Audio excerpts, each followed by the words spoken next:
자, 안녕하십니까. 강사 맹구 이창훈입니다. 웰컴 투 도덕, 웰컴 투 똥떡입니다.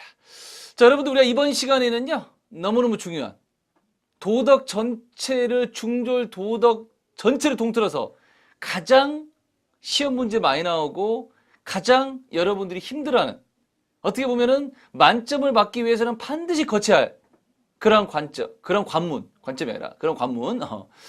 뭐 합격은 누구나 할 수 있지만요, 나는 무조건 100점 맞아야겠다, 난 다 맞아야겠다, 나는 만점 못 맞으면 난 짜증난다, 진짜 나한테 주어진 지상 명령이 만점이다, 이런 분들은 이번 시간을 잘 들으셔야 합니다. 다른 거는 솔직히 말씀드리면 제가 아무리 강의를 하고 있지만 혼자 해도 충분한 내용들이 너무 많은데, 이번 시간에 들어갈 내용은 특히 이번 시간에 중간 정도의 도덕 추론이라고 하는데 혼자 하기가 좀 어렵습니다. 좀 뭐 천천히 읽어봐도 시간이 너무 걸립니다. 빠른 시간 동안에 임팩트 있게 강의 드리도록 하겠습니다. 바로 땡깁니다. 이번 시간 여러분들 제 9강이고요. 1단원 중에서 챕터 넘버 9 마지막인가요? 1단원 도덕적 탐구.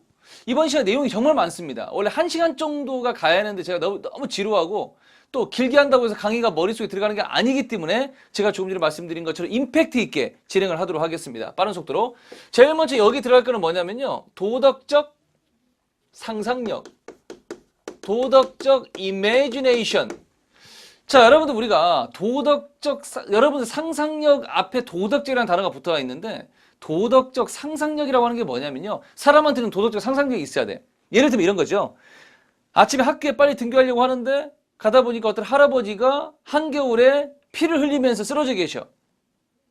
똑같은 광경을 목격을 했지만 그거 보면 놀래면서, 소스라치게 놀래면서 어떻게 하지, 119 전화해야 하나, 어떻게 하지 하면서 막 굉장히 가슴 아파하면서 도와드릴 수 있는 방법을 찾아서 실제로 119 전화하고 할아버지를 모셔가게끔 하는 그런 사람이 있는가 반면에, 뭐야, 술 처먹었잖아? 왜 가버려? 그러니까 우리가 어떤 광경을 목격하고 어떤 사건을 접한다고 해서 사람마다 반응이 똑같은 게 아니죠. 제가 조금 전에 어떤 하나의 사례를 들었는데, 어떤 상황을 보고 그냥 지나치지 못하고 마음 아파하는, 만약에 내가 그냥 할아버지를 놓고 간다면 어떤 일이 벌어질까 결과까지 생각해보는, 그냥 지나치지 못하는 민감성, 예민함. 여기서 말하는 민감하다, 예민하다는 건 평소 때 여러분들이 알고 있는 부정적인 의미가 아니라 그냥 그 상황을 지나치지 못하는 민감성. 영어로 말하면 뭐 굳이 이야기하자면 센시티브 한 거야. 그냥 아무 생각 없이 멍 때리고 그냥 가버리는 게 아니라 어떻게 하지? 민감성. 그 다음에 내가 만약에 저 상황이라면, 우리 할아버지가 저 상황이라면 힘듦을 함께 느끼는 거, 공감 능력. 그냥 내버려두면 어떻게 돌아가실까? 결과를 예측하는 능력. 이 세 가지가 결합이 돼서 한꺼번에 우리가 도덕적 이미지네이션, 도덕적 상상력이라고 이야기합니다. 도덕적 상상력 좋은 걸까요? 나쁜 걸까요? 좋은 거죠. 볼까요? 도덕적 상상력이라고 하는 것은 다른 사람의, 타인의 처지를 이해하고 도움이 되는 여러 행동을 상상해서 결과를 예측하는 능력을 가리켜서 우리가 도덕적 상상력이라고 한다. 따라서 도덕적 상상력이 있어야만이 도덕적 행동으로 이어질, 도덕적 행동을 할 수 있는 가능성이 그만큼 높아지겠죠. 볼까요? 그러면 우리가 도덕적 상상력의 세 가지 요소가 있습니다. 자, 도덕적 상상력의 세 가지 요소, 맨 첫 번째. 자, 도덕적 상상력은 어떤 것들이 결합되는 거냐? 맨 첫 번째, 그 할아버지가 쓰러져 있는 상황을 그냥 지나치지 못하는, 뭔가요? 약간 민감한 거죠? 민감성, 도덕적 민감성. 센서티브한 거죠. 그 다음에 우리가 다른 사람이 슬퍼하면 같이 슬퍼하고 기뻐하면 같이 기뻐하는 능력이 있습니다. 이런 걸 뭐라고 하냐면 공감 능력이라고 하죠. 함께 느낀다. 그 다음에 내가 그냥 내버려 뒀을 때 할아버지가 돌아가실 수도 있다, 큰일 날 수도 있다, 결과를 예측하는 능력. 길게 설명 안 드립니다. 제가 지금 말씀드린 도덕적 상상력은 도덕적 행동을 하기 위해서 반드시 필요한 것들이고, 도덕적 상상력에서 우리가 세 가지 요소가 있는데, 그냥 지나치지 못하는 도덕적 민감성과 함께 하려고 하는 공감 능력과 그 다음에 결과까지 예측할 수 있는 결과 예측까지, 이런 것들이 바로 결합되면서 도덕적 상상력이 갖추어진다. 도덕적 행동을 하기 위해서 반드시 필요한 것들이죠. 오케이. 그 다음에 이제 여기도 시험 잘 나오는 것들인데, 이번 시간은 무지하게 다 잘 나오는 것들만 내놨어. 제일 먼저 우리가 판단의 세 가지 종류를 한번 말씀드릴게요. 제일 먼저 우리가 판단, 제일 먼저 우리가 사실 판단, 그 다음에 가치 판단, 그 다음에 도덕 판단. 자, 볼까? 여러분들이 이거를 명확하게 구분할 줄 알아야 하는데, 자, 제일 먼저 사실 판단이라고 하는 거는 뭐냐면 이겁니다. 제가 맹구쌤인데 맹구쌤의 키는 2m다? 구라야 사실이야? 구라죠? 그러니까 사실 판단. 물은 200도에서 끓는다. 사실이야 구라야? 구라죠. 거짓이죠. 그러니까 사실 판단. 무슨 소리예요? 사실 판단은요. true or false. 사실 판단은 사실만 사실 판단이 아니라 참인지 거짓인지, 한자로 진위, 참진 거짓위, 진위를 참과 거짓을 확실하게 구분할 수 있으면 사실 판단입니다. 나는 짬뽕이 제일 맛있어. 이걸 무슨 판단일까? 나는 짜장면이 제일 맛있어. 무슨 판단? 사람마다 다르죠? 가치 판단이라고 하는 겁니다. 이런 것들을. 맹구쌤이 강의를 하다 강의가 안 됐어. 소주 한잔 먹고 아무데나 가서 오줌 싸고 있어. 저런 비도덕적인 맹구쌤 해야 안 해? 하죠. 도덕 판단. 사람의 인격과 사람의 행동에 대해서 내리는 판단이 도덕적 관점에서 내리는 판단이 도덕 판단. 자, 차근차근 해볼까요? 사실 판단은 뭐라고요? 사실만 사실 판단이라고요? 아니라고요. 참과 거짓을 진위를 확실하게 구분만 할 수 있으면 사실 판단입니다. 참과 거짓을 확실하게 구분할 수 있으면 사실 판단이다. 그 다음에 나는 짜장면이 제일 맛있어. 나는 짬뽕이 제일 맛있어. 나는 내 여친이 제일 이쁘다고 생각해. 사람마다 다르죠? 왜? 추구하는 뭐가 다르기 때문에? 가치가 다르기 때문에. 이거 무슨 판단? 사람마다 그때그때 달라요. 가치 판단. 사람마다 판단이 다르다. 자, 그 다음에 세 번째 도덕 판단. 도덕이라는 단어는 누구한테만 쓸 수 있습니까? 도덕의 뜻이 뭡니까? 도덕은 사람으로서, 인간으로서 마땅히 지켜야 할 도리를 도덕이라고 합니다. 따라서 도덕이라고 하는 단어는 오로지 인간한테만 써먹을 수 있지. 따라서 도덕 판단이라고 하는 것은 그 사람의 인격이나 그 사람의 행동에 대해서 내리는 가치 판단이 바로 우리가 도덕 판단입니다. 어떻게 네가 인간으로서, 어떻게 네가 학생으로서 그따위 행동을 할 수가 있냐? 도덕성을 문제 삼는 거죠. 자, 도덕 판단이라고 하는 것은 그 사람의 인격이라든가 행동에 대해서 판단을 내리는 게 바로 도덕 판단이다. 근데 여러분 교재 그 밑에 보시면 도덕 판단 밑에 일반적 도덕 판단이 있어. 일반적이라는 거는 뭔가를 우리가 싸잡아서 모든 사람은 정직히 한다. 공무원은 청렴히 한다. 자, 모든 사람은 정직히 한다. 모든 공무원은 청렴히 한다. 모든이라고 하는 싸잡아서 전체에 대해서 판단을 내렸기 때문에 일반적 도덕 판단. 여러분들 교재는 없지만 예전 교과서를 보시면 일반적 도덕 판단을 다른 말로 뭐라고도 하냐면 도덕 원리라고도 합니다. 좀 이따 도덕 추론에서 바로 나옵니다. 바로 뒤에 바로 나오죠. 되셨습니까?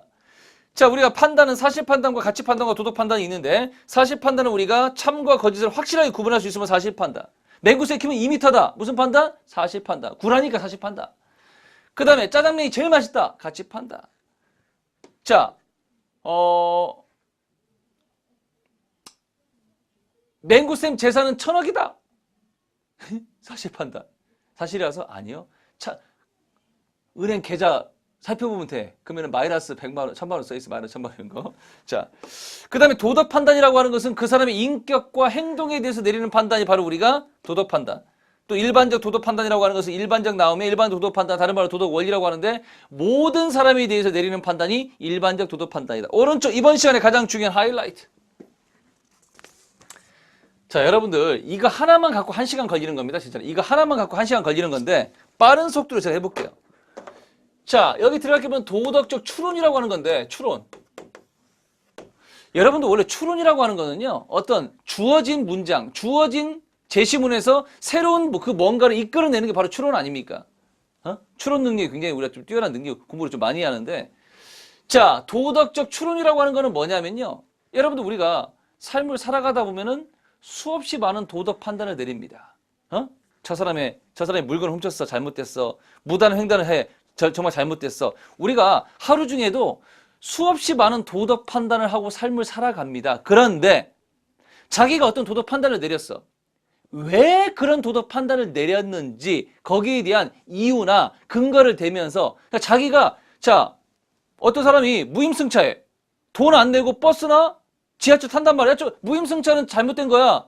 자, 무임승차를 하면 안 된다고 하는 도덕 판단을 내렸다고 가정을 하자. 무임승차를 하면 안 돼라고 하는 도덕 판단을 내려서 왜 그런 도덕 판단을 내렸는지 거기에 대한 이유나 근거를 대면서 자신의 도덕 판단이 옳다고 주장하는 과정, 사이클을 통틀어서 우리가 한마디로 도덕적 추론이라고 한다.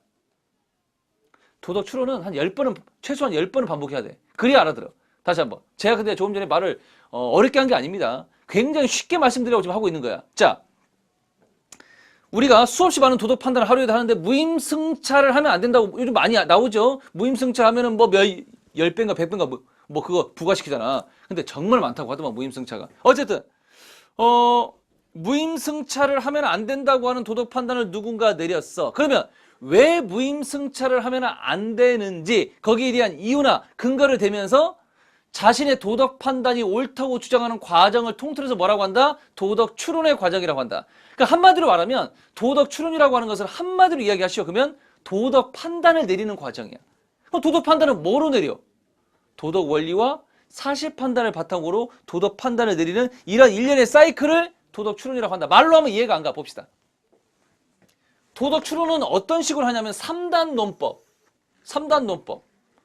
딱딱딱. 소크라테스는 뭐야 그거? 소크라테스는 죽었다. 소크라테스는 사람이다. 따라서 모든 사람은 죽는다. 뭐 이런 거 있잖아. 뭐 연협법, 균합법 이런 거 있잖아. 3단 논법 딱딱딱. 1, 2, 3. 자, 도덕적 추론이라고 하는 건데 3단 논법의 형식을 빌린다. 자, 제가 조금 전에 말씀을 드렸었지만 도덕 추론이라고 하는 것은 우리가 어떤 도덕 판단을 내렸어. 자, 무임승차를 하면 안 된다.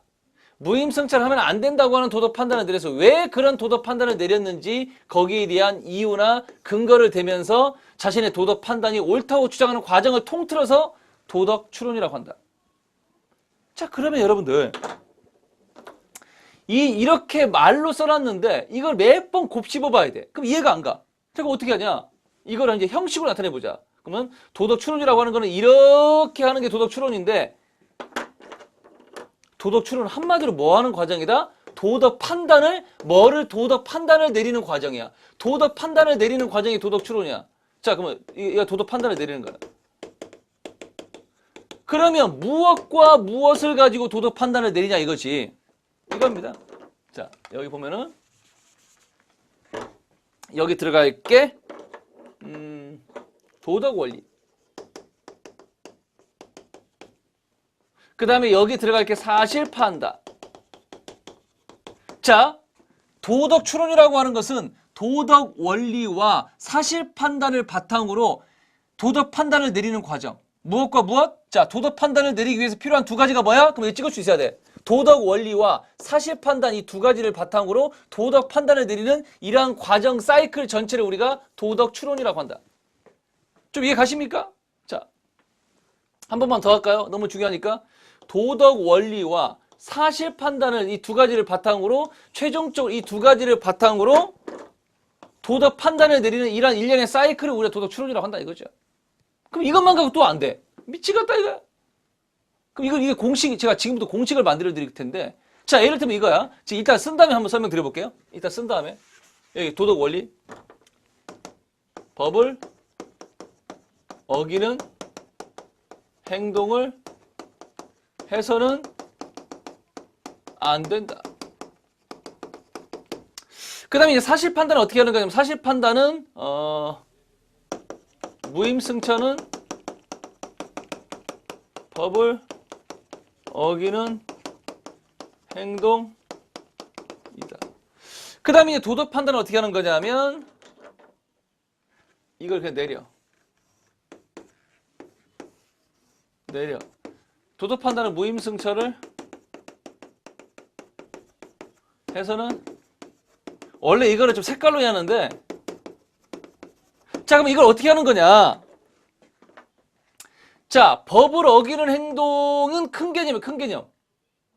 여러분들 법을 어기는 거하고 무임승차하고 어떤 게 큰 개념일까요? 법을 어기는 거는 엄청나게 많겠죠. 그 중에 하나가 무임승차겠죠. 따라서 법을 어기는 게 큰 개념이고 그 중에 하나가 작은 개념이 무임승차야. 따라서 일단 지워버릴게. 지겠다! 무슨 말인지 모르겠다. 자, 그러면 도덕 원리는 항상 큰 개념이 나와줘야 돼, 앞에. 그 다음에 뒤에 부분에 판단이 나와주고, 그 다음에, 색깔별로 할까, 이거? 큰 개념 플러스 판단. 그리고 사실 판단은 작은 개념은 큰 개념 입장에서 볼 때 이런 것이다. 그럼 여기서 우리가 어떻게? 작은 개념 그냥 내려와줘. 작은 개념은 판단 내려와줘. 자, 이렇게 하는 게 바로 우리가 도덕 추론이면 끝나버린 거야, 진짜. 자, 어떻게? 큰 개념 플러스 판단, 큰 개념 플러스 판단, 도덕 원리는 큰 개념 플러스 판단이고 사실 판단은 작은 개념은 큰 개념 입장에서 이런 것이다. 도덕 판단은 작은 거 내려와주고 판단 내려와주면 됩니다. 이걸 아까 제가 말씀드렸던 거에다가 한번 적용을 한번 시켜볼까요? 자, 큰 개념이 뭐고 작은 개념이 뭔지만 살펴보면 끝납니다. 아까 뭐라고 했죠? 자, 법을 어기는 게 항상 도덕 추론 문제를 풀 때는 제일 먼저 선행돼야 할 게 뭐냐면 큰 개념이 뭐고 작은 개념이 뭐냐. 법을 어기는 행동이 큰 개념일까요? 무임승차가 큰 개념일까요? 그러면 법을 어기는 게 큰 개념이고 무임승차가 작은 개념이라는 걸 이제 확실히 아시겠죠? 자, 무임승차가 작은 개념이고 법을 어기는 게 큰 개념. 그럼 적용시켜보자. 큰 개념. 법을 어기는 행동이 큰 개념이죠. 법을 어기는 행동을 해서는 안 된다. 작은 개념, 무임승차. 무임승차는 큰 개념, 법을 어기는 행동이다. 무임승차를 해서는 안 된다. 뭐가 어려워? 뭐가 어려워? 쉽잖아. 자, 이렇게 하면 되는 거죠. 이거 하나만 알아도 이번 시간은 충분히 효과가 있고 여러분이 보람이 있는 시간이 될 거다. 되셨습니다. 이거 여기까지 됐고요. 자, 너무너무 중요합니다. 제가 조금 전에 말씀드린 거. 아까 큰 개념, 법을 어기는 행동을 해서는 안 된다. 작은 개념, 구체적 개념, 무임승차는 법을 어기는 행동이다. 내려오면 무임승차를 해서는 안 된다. 깔끔하다. 그 다음에 네 번째인데요. 네 번째는 우리가 이제 비판적 사고입니다. 여러분들이 비판하고 비난을 구분하지 못하는 분들이 많은데 비난은 무조건 까는 거고요. 비판은 옳고 그름을 분명하게 구분하는 거죠. 그러니까 우리가 비판적 사고가 필요해요. 사람들이. 삶을 제대로 살아가기 위해서는. 자, 비판적 사고가 뭐죠? 감정이나 편견을 배제하고 합리적으로 옳고 그름을 판단하는 거. 감정이라든가 잘못된 감정이라든가 편견을 버리고 합리적으로 옳고 그름을 판단하는 걸 우리가 비판적 사고라고 한다. 그 다음에 이제 우리가 다섯 번째를 보시면은요. 이것도 아까 3번이 엄청나게 중요했고 그 다음에 중요한 게 우리 5번입니다. 뭐 그러면 이번 시간 거의 다 끝나는 건데, 자, 아까 여러분들 우리가 도덕 원리와 사실 판단을 바탕으로 도덕 판단을 내렸어. 자, 도덕 판단의 과정이 도덕 추론인데 도덕 판단을 내리기 위해서는 뭐하고 뭐가 필요하다? 도덕 원리와 사실 판단이 필요합니다. 근데 사실은 사실인지 아닌지 확인만 하면 끝나. 그러니까 쉬운 거에 넘어가고 도덕 원리, 자, 우리가 봐봐. 이 소리입니다. 지금 여기서 보시면 아까 도덕 추론에서 자, 우리가 도덕 원리와 사실 판단을 이 두 가지를 바탕으로 도덕 판단을 내렸잖아. 그러면 이 도덕 판단이 참여되기 위해서는 도덕 원리도 참여하고 사실 판단도 참여하만이 도덕 판단도 참여입니다. 참. 어느 하나가 거짓이면 안 된다는 거죠. 따라서 도덕 판단이 참여되기 위해서 도덕 원리가 참인지 거짓인지 사실 판단이 참인지 거짓인지 알면 되는데 사실 판단은 쉬운 거기 때문에 넘어가고 도덕 원리가 참인지 거짓인지 검사하는 것을 원리 검토 방법이라고 한다. 한 번만 더. 코가 간지럽네. 도덕 판단을 내리는 과정이 도덕 추론인데 여기까지 됐죠. 근데 도덕 판단을 내려면 뭐하고 뭐가 있어야 한다고? 도덕 원리와 사실 판단이 있어야만이 도덕 판단을 내릴 수가 있어. 그러면 자기가 내린 도덕 판단이 참인지 거짓인지 어떻게 알아? 두 가지를 검사해 봐야죠. 어차피 도덕 원리와 사실 판단을 바탕으로 도덕 판단을 내리기 때문에 두 가지를 검사해 봐야 하는데 사실 판단을 빼자고 했잖아. 확인만 하면 끝나는 거니까. 도덕 원리를 검사하는 방법이 네 가지가 있다. 제일 먼저, 이게 코가 간지럽지? 제일 먼저 우리가 역할 교환 검사 방법. 자, 역할을 교환. 한마디로 말해서 상대방이 잘못됐다는 깨우치, 야, 입장 바꾸고 생각해봐. 네 입장에, 너한테 적용시켜봐. 네 자신한테 적용시켜봐. 그렇네요. 저는 그 생각을 못했는데 그 일을 제 자신한테 적용시켜보니까 제가 문제가 있네요.